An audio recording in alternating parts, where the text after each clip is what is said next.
ขับรถประมาทชนคนบาดเจ็บสาหัสรถมีประกันภัยภาคบังคับและภาคสมัครใจ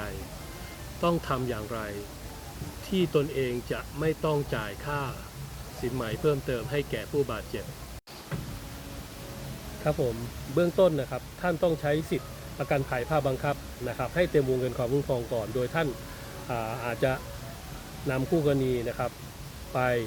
ติดต่อเรียกร้องค่าสินไหมทดแทนนะครับจากบริษัทประกันภัยภาคบังคับที่ท่านทำอยู่อำนวยความสะดวกให้เขานะครับและเมื่อใช้